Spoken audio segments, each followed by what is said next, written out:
আসসালামু আলাইকুম welcome back to my channel. আশা করছি যে যেখান থেকে আমার ভিডিওটি দেখছেন সবাই ভালো আছেন, আমরাও আছি আলহামদুলিল্লাহ। আর এখানে দেখতে পেয়েছেন একটা কৃষি জমি, আমাদের বাড়ির পাশে কৃষি জমি।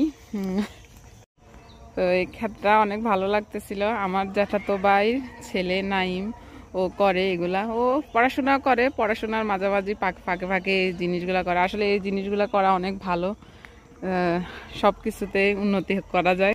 তো এগুলা টাটকা শাকসবজি ভালো লাগে। তো এখানে মরিচ গাছ আছে, তারপর লাল শাক আছে, এরপরে এই যে এখানে আবার পালং শাক আছে, মূলা শাক আছে, তারপরে বরবটি গাছ। এই যে কত সুন্দর করে এগুলা বেড়ে উঠতেছে। আসলে দেখতেও ভালো লাগে, খেতেও এগুলো আসলে অনেক মজাদার হয়, স্বাস্থ্যের জন্য অনেক ভালো। আর্থিকভাবেও এগুলা কিছুটা হলেও উন্নতি করা যায় এভাবে, যদি সবাই সবার বাড়ির পাশে জমিতে যদি এভাবে কোনো কিছু করতে পারে। আসলে সবার জন্য সবকিছু ভালো। আর এই যে দেখতে পাচ্ছেন ওই যে কিছুটা দূরে আবার এই যে কচু শাক গাছও আছে। এগুলো আসলে শহরাঞ্চলে এগুলো দেখাও যায় না ঠিক মতো, তো এগুলো কিন্তু অনেক উপকারী। তো আমি একটু ঝুম দিয়েও দেখিয়ে দিচ্ছি যে এখানে আরও কৃষিকাজ হচ্ছে, বাট এগুলা আসলে হতেও একটু সময় লাগে, যে কোনো কিছু হতে একটু সময়ের ব্যাপার, নির্দিষ্ট একটা সময় লাগবে। তো এই যে এখানে আরো কি গাছ লাগিয়েছে আমি আসলে বুঝতেও পারতেছি না, যে টমেটো গাছ, তারপরে এই যে বেগুন গাছ, এগুলো অনেক ছোট, এগুলো হতে আরো অনেকটা সময়ের ব্যাপার। এই যে এখানে আবার লাল শাক আছে, ধনিয়া গাছ ছিল, এগুলো উঠানো হয়েছে, খাওয়া হয়ে গিয়েছে। এই যে বরবটি গাছ, এই যে এখানে আবার ওই যে আমার ভাবি এই যে শাকগুলো তুলতেছে, নিজেরা খাবে সেজন্য। আবার আশেপাশেও সবাইকে দিয়েও খায়, নিজেরাও খায়, সবাইকেও দেয়। এটাও আসলে অনেক ভালো একটা উদ্যোগ। এই যে তুলতেছে একদম ফ্রেশ শাক, লাল শাক এটা। আর আমার লাল শাকটা অনেক ফেভারিট। এই যে বিকালবেলা আমি যখন ভিডিওটা শ্যুট করতেছিলাম, এটা হচ্ছে বিকালবেলার শ্যুট।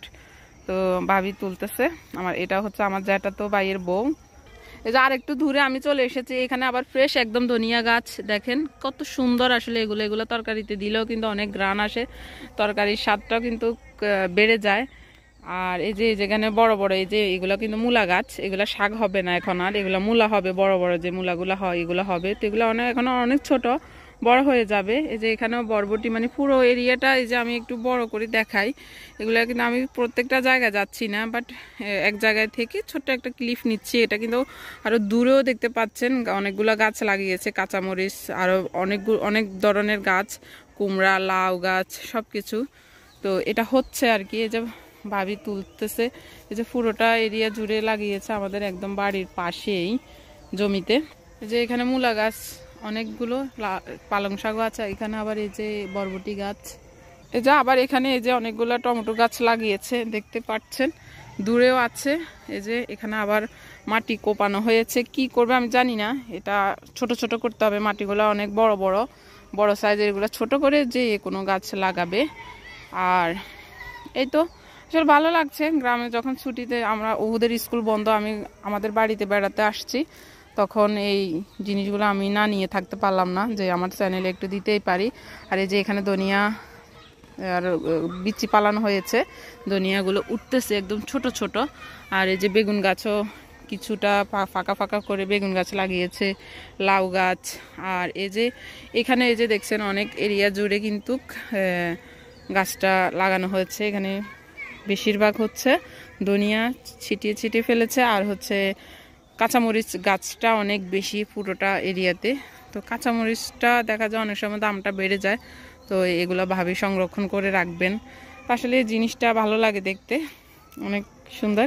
তো আপনাদের সাথে শেয়ার করছি, যদি কোথাও কোনো অংশ আপনাদের কাছে একটু ভালো লেগে যায়, সে ভালো লাগা থেকে আপনারা আমার চ্যানেলটিকে সাবস্ক্রাইব করে নিতে পারেন। আমি আশা করি নিয়মিত ভিডিও আপলোড দিই কিছুদিন পর।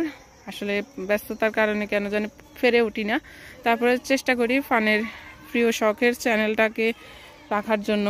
তো যদি ভালো লাগে সাবস্ক্রাইব করে নেবেন। গ্রামে কিভাবে চাষ করে সেটাও আপনাদের সাথে একটু শেয়ার করলাম, আশা করি আপনাদের কাছে ভালো লাগবে। একদম ফ্রেশ টাটকা শাক সবজি। এই যে এটা আমাদের বাড়ির পিছনের অংশ, পিছনের সাইডে এই যে সবকিছু সুন্দর, শেয়ার করে নিলাম আপনাদের সাথে।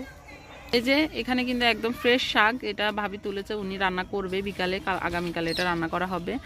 একদম ফ্রেশ সবজি। এখানে সারবিহীন শাকগুলো উনি সারটা দেন না, মানে আমার জ্যাঠাতো ভাইয়ের ছেলে শাক দিতে চায় না, সারটা একটু অল্প দেয়। বাজারগুলো সারালা খাইতেছি না, তো এখন নিজের হাতে এগুলো যদি সার দিই কেমনে হবে? এই যে ভাবি কথা বলতেছে, খাইতেছি সার ছাড়া, তো এটা অনেক মজা।